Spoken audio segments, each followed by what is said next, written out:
Hey guys, welcome back to a brand new Ninjago video here on the channel. My name is TannerFishies. In today's video, we are going to be discussing the dreaded mistakes of Ninjago Crystalized and why they ruin the season. Except not really, because mistakes in Ninjago, of course, being dialogue related or animation wise, that's pretty much the trick of the trade at this point. In case you guys don't know, Ninjago Crystalized has had a pretty mixed reception when it comes to the Ninjago community. I've seen people either really like it or really hate it. This is especially true within the Ninjago Twitter community, which does have a lot of negativity at any given point in time. However, Ninjago Crystalized has been getting demolished as of late because of its many animation and, again, dialogue errors that can be found throughout the season. Between animation errors where characters are missing shoulder armor to dialogue labeling the Departed Realm as the Cursed Realm, it seems like Ninjago Crystalized does have a lot of mistakes, and people are obviously in their right to call them out. I personally don't see anything wrong with these mistakes though, because like I said in the intro, Ninjago mistakes in terms of animation and dialogue are pretty much commonplace. I do want to go through some of the more infamous mistakes of Ninjago Crystalized though, just to show you guys what mistakes Ninjago Crystalized has made if you have not seen any of these errors. Firstly, let's talk about some animation mistakes. As you can see in this shot right here, Jay's freckles are missing when you look at his reflection in the glass. In this scene, Master Wu is missing his cape for this brief shot. Right here, Pixel is missing her shoulder pad. This is towards the end of Crystalized. And speaking of missing shoulder pads, Nia is missing hers in this shot right here. And while these may look embarrassing, there are many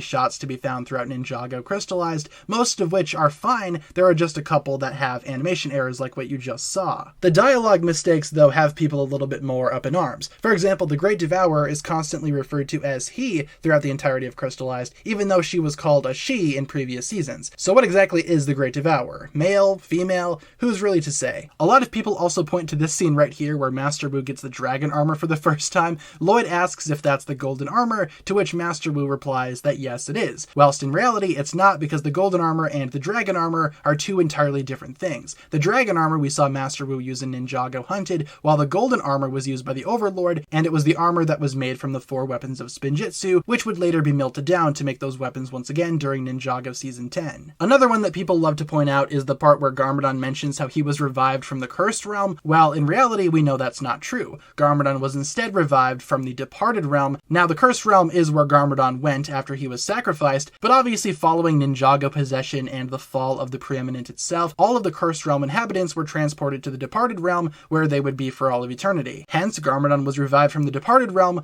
not the Cursed Realm, though he was in the Cursed Realm for a brief period of time. Those are a lot of mistakes that Ninjago fans have pointed out, and a lot of people are actually using that to discredit Ninjago Crystalized, talking about how it's rushed or lazy, but in reality, Ninjago has always had mistakes like this. I mean, sure, whether or not they matter is up to the viewer's interpretation. I personally think they don't matter, but if you think they matter if they ruin the experience for you, I can understand that. There are only a handful of Ninjago mistakes that actually ruined the experience for me. For example, this infamous mistake from Ninjago Hunted, which is supposed to be a pretty heartfelt scene, except for the fact that Kai is wearing the wrong costume, distracting me from the moment. Stuff like that does kind of annoy me, but all of the mistakes in Ninjago Crystalized weren't really that major to me. Every Ninjago season has inconsistencies in the animation and the writing. It's just the way that it is. Nothing really to be concerned about, at least according to my humble opinion. Though like I said, I do understand why so many people are really hard on Ninjago Crystalized for these. Because Crystalized is a pretty controversial season, like I said earlier. A lot of people absolutely hate the season, and I can totally understand why. We shouldn't judge people for their opinions. Opinions are going to be had. However, because a lot of people see the season as something negative, these mistakes are brought out more and criticized a lot harsher than previous entries in the Ninjago catalog. More people are pointing out these mistakes because more people have an issue with the season in general, causing them to look at it more critically, and like I said, that's totally okay. Again, Ninjago has inconsistencies with lore and animation every single season. It doesn't make the seasons lesser in quality for me, and to me it's just part of the fun of being a Ninjago fan, finding and pointing out those mistakes just for fun. But of course, with that being said guys, that'll pretty much wrap it up from my thoughts here. Let me know down below in the comments what you think about all of these mistakes that can be found in Ninjago Crystalized. I'm sure there's a lot more that I have not listed in this video. I just found some of the more commonplace ones that I've seen a lot of people criticize. Leave a comment down below discussing what you think about these errors. Do you think they ruined the season for you? Why or why not? Again, you know my stance on that, but I'm curious to hear your thoughts down below in the comments. And just for fun, what do you think is the most infamous Ninjago mistake out there? Again, for me, it's probably the scene with Kai and the Wind Dragon in Ninjago Hunted. Leave all your thoughts down below, everybody. That'll pretty much wrap it up for my thoughts here. I appreciate you guys watching this one. If you enjoyed, be sure to like and subscribe, do all that fun stuff, and I will talk to you guys again really soon.